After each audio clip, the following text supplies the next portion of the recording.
তো অন্যান্য জায়গার মতন এখানে খাবলা দিতে আসাতে কি করছে জানেন, হাতের কবজি কেটে ফেলে দিছে ছাত্রলীগের নেতায়। ঘটনার প্রেক্ষাপট হচ্ছে দুই গ্রুপের সংঘর্ষ হয়েছে। এতে নিষিদ্ধ ছাত্রলীগ কর্মীদের চাপাতির কোপে শান্ত ইসলাম নামক যুবদলের এক তার হাতের কবজি পড়ে গেছে। আর ঘটনার প্রেক্ষাপট হচ্ছে গতকাল রাত পর্যন্ত, বিকেল থেকে রাত পর্যন্ত টঙ্গী ২৭ এলাকায় এই ঘটনা ঘটেছে। আহত শান্ত স্থানীয় ৫০ নম্বর ওয়ার্ড যুবদলের সভাপতি প্রার্থী। প্রত্যক্ষদর্শী এবং পুলিশ বলছে যে আপনার ২৭ এলাকায় ৫ আগস্টের আগে ফুটপাতে চাঁদা তুলত নিষিদ্ধ ছাত্রলীগ কর্মী মামুন এবং মুন্না গ্রুপ। ৫ আগস্টের পর যুবদল নেতা প্রিন্স এবং জোয়েল ফুটপাত দখল করতে গেলে মামুন এবং মুন্না গ্রুপ প্রতিরোধ করে। কি করতে গেছে? চাঁদাবাজি করতে গেছে। এই কারণে বলে মুদ্রার এই পিঠ ওই পিঠ, ভালো হবে না এরা। আচ্ছা, এই সময় তাদের মধ্যে সংঘর্ষ হলে ছাত্রলীগের যে নেতা ছিল, মানে তাদের নেতা কর্মীরা চাপাতি চোপাতি দিয়ে মোটামুটি সাইজ করে ফেলছে শান্তকে। এক পর্যায়ে কয় হাতরাই রাখবো না, কবজিটারে এক কোপে ২ ফানা করে দিচ্ছে। এই সময় যুবদলের আরেক কর্মী বন্ধুকে বাঁচাইতে আইসা নিজেও কয়েকটা কোপ খাইয়া গেছে। আর এই ঘটনায় নিষিদ্ধ ছাত্রলীগের একজনও আহত হয়েছে, বাট তার নাম জানা যায়নি। আমাদের ওসি সাহেব বলছেন, টঙ্গী পশ্চিম থানার ওসি, যে একজনের কবজি কাটার ঘটনা ঘটেছে, অভিযোগ প্রাপ্তি সাপেক্ষে আইনগত ব্যবস্থা গ্রহণ করা হবে। মোটামুটি আমরা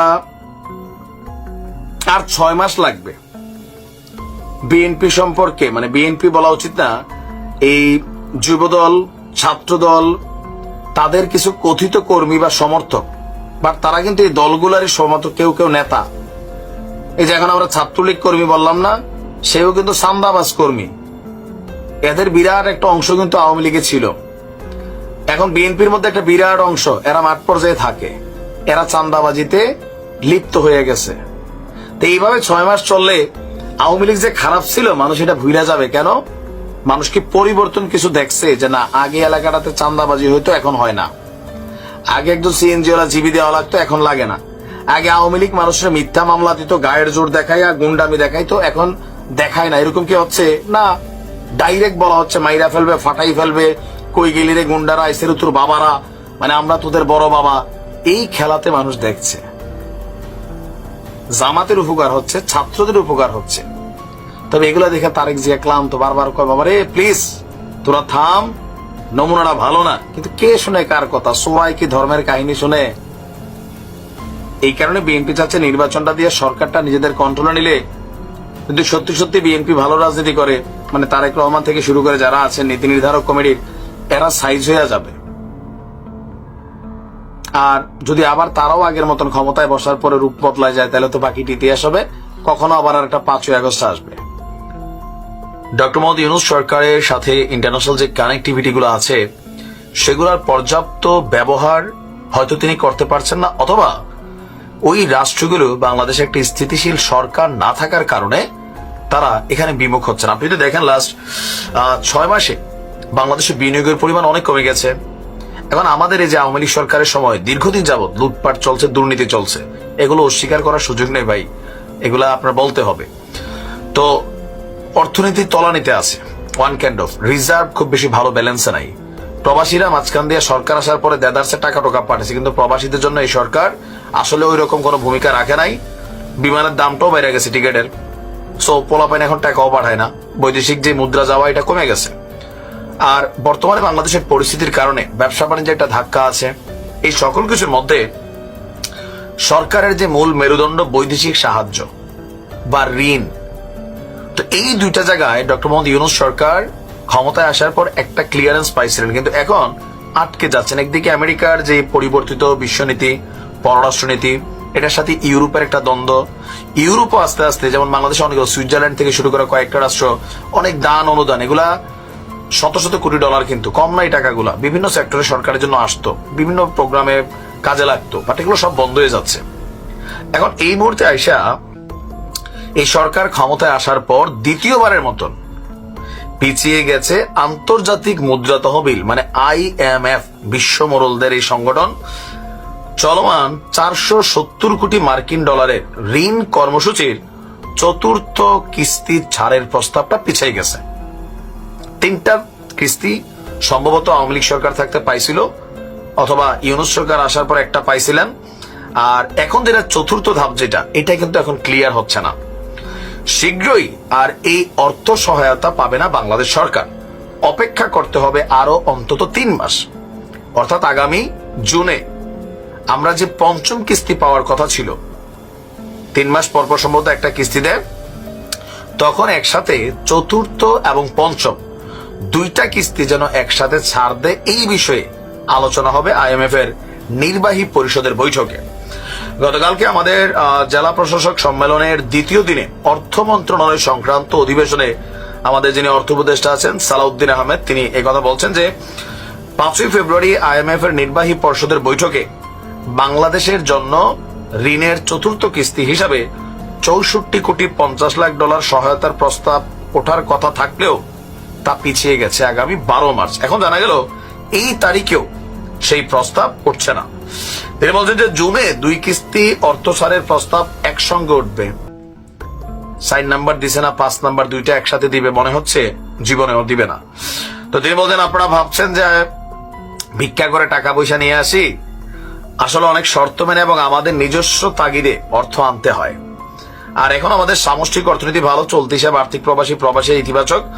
আর সরকার মনে করছে যে এই বৈদেশিক সাহায্যটা ওইভাবে না আসলেও চলবে, মানে মোটামুটি দেশের ইন্টারনাল যে ইনকাম সোর্স, রাজস্ব, এগুলো থেকে সম্ভবত কিছুটা পজিটিভ সামনের দিকে নিবে। তো তিনি বলছেন আমরা আশাবাদী যে আগামী জুন মাসে 2টা একসাথে কি বলা যায়, মানে ছাড়ের বিষয় আছে। আমরা যদি দেখি সর্বশেষ আপনার আমরা IMF থেকে যে টাকাটা পাইছি, এটা হচ্ছে গত 2023-2024 সম্ভবত আমরা কোনো টাকা পাই নাই। গত জুনে আসছিল 3য় কিস্তির 115 কোটি ডলার আওয়ামী লীগ সরকারের আমলে। আর এই জুনের পরে কিস্তিগুলা এখন আপাতত বন্ধ আছে। তো এটা সামষ্টিক অর্থনীতিকে একটা ধাক্কা দিচ্ছে, বিশেষ করে বৈদেশিক বিনিয়োগ অনেক কমে যাচ্ছে। ইলন মাস্ক তিনি স্টারলিংক আনবেন বা আরো বৈদেশিক কোম্পানিগুলোকে, ডক্টর ইউনূসও বিশ্ব যে প্রোগ্রামগুলো আছে আপনি দেখবেন ইউনূস সরকার যেগুলো ইন্টারন্যাশনাল প্রোগ্রাম আছে সবগুলোতে তিনি যান, তিনি সেখানে আলোচনা করেন, তাদেরকে আশ্বস্ত করার চেষ্টা করেন। বাট বাংলাদেশের ইন্টারনাল যে পরিস্থিতিটা, এখানে মানুষ বিনিয়োগ করতে ভয় পায়। আমরা বাংলাদেশের মানুষই তো ভয় পাই ভাই। কোন সময় একটা আন্দোলন হবে, কোন সময় ভাঙচুর হবে, পুইরা দিয়া যাবে, সরকার বিবৃতি দিবে, কিন্তু যার টাকা পয়সা ইনভেস্ট হয়েছে তাদের রাস্তায় পুরো মরে যাবে। এই পরিস্থিতিটা শান্ত না হলে আপনার এখানে বৈদেশিক বিনিয়োগ আসবে না। আরেকদিকে জামাত মহা বিক্ষোভের ডাক দিচ্ছেন, বা কি বলে যে দেশব্যাপী একটা বিশাল বিক্ষোভ কর্মসূচি তারা আজকে পালন করতে যাচ্ছে। ঘটনা কি, তারা তো ইউনূস সরকারেরই সাপোর্টের একটা সবচেয়ে বড় অংশ বিএনপির তুলনায়। কারণ ইউনূস সরকার যে সংস্কার করতে চাচ্ছেন, জামাত মোটামুটি খোলাখুলি বলে দিচ্ছে নির্বাচনের আগে তারা সংস্কার চায়। প্রয়োজনীয় সংস্কার নির্বাচনমুখী যেগুলো এগুলো করতে হবে, তারপর নির্বাচন।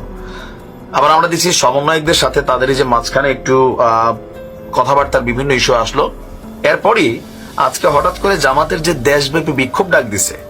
এখন বিক্ষোভ সমাবেশ না, কি নিয়ে বিক্ষোভ, ইউনূস সরকারের উপর তারা কি নিয়ে বিরক্ত, তারা কি চাচ্ছে, আসুন দেখি মূল ঘটনা কোথায়। বরাবর শান্ত স্বভাবে থাকা জামাত ইসলাম যখন হঠাৎ করে বিক্ষোভের ডাক দিছে, জনমনে প্রশ্ন যে আসলে ঘটনাটা কি। সরকারের প্রধান স্টেক হোল্ডার হিসাবে পেছনে বাহিরে আন্দোলনকে মেটিকুলাসলি যারা ডিজাইন করেছেন, তারা কেন এই সরকারকে এখন বিব্রত করতে চাচ্ছেন। জামাতের বক্তব্য হচ্ছে আপনার বাংলাদেশ জামাত ইসলামের সহকারী সেক্রেটারি জেনারেল ATM আজহারুল ইসলামের মুক্তির দাবিতে অবিলম্বে ওনাকে মুক্তি দিতে হবে, এই দাবিতে সারা দেশব্যাপী আপনার বিক্ষোভের এবং সমাবেশের ডাক দিয়েছে এবং মিছিলের ডাক দিয়েছে জামাত ইসলাম। একজন নেতার মুক্তির জন্য সারা বাংলাদেশে তারা আজকে বিক্ষোভের ডাক দিয়েছে।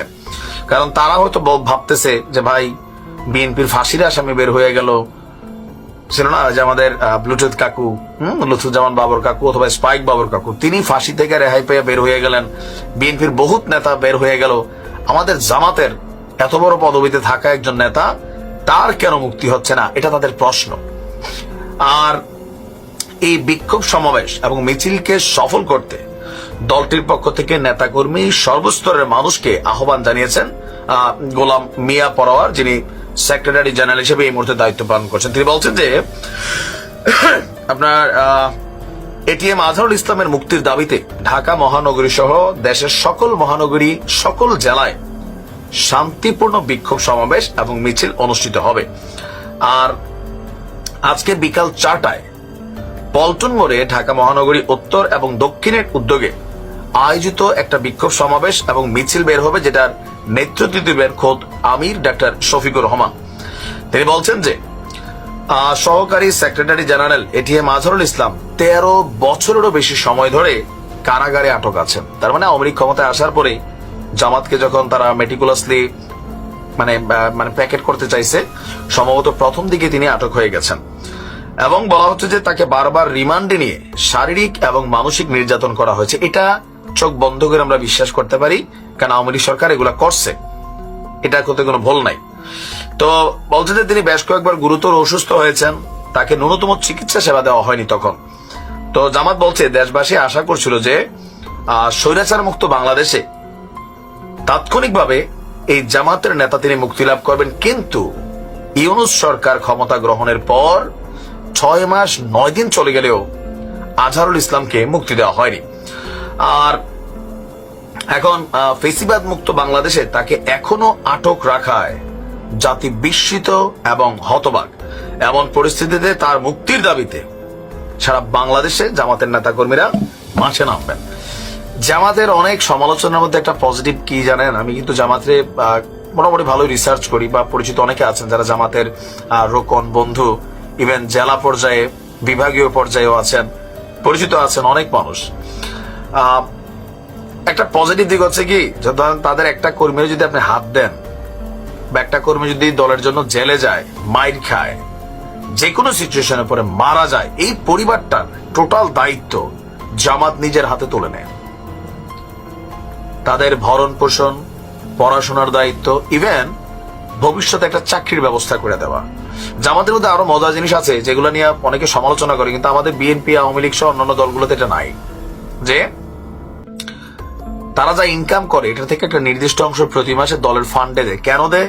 ওই যে এখন ধরেন এই যে জামাতের যিনি নেতা আছেন, তিনি হয়তো ধনাঢ্য কিনা আমি জানি না, বাট যদি তিনি ধনাঢ্য নাও হন, আবার ধনাঢ্য হন, দল তার আইনি বিষয়গুলা, তার পারিবারিক বিষয়গুলা যদি অর্থনৈতিকভাবে দুর্বল হয় তারা দেখে খাওয়ায়।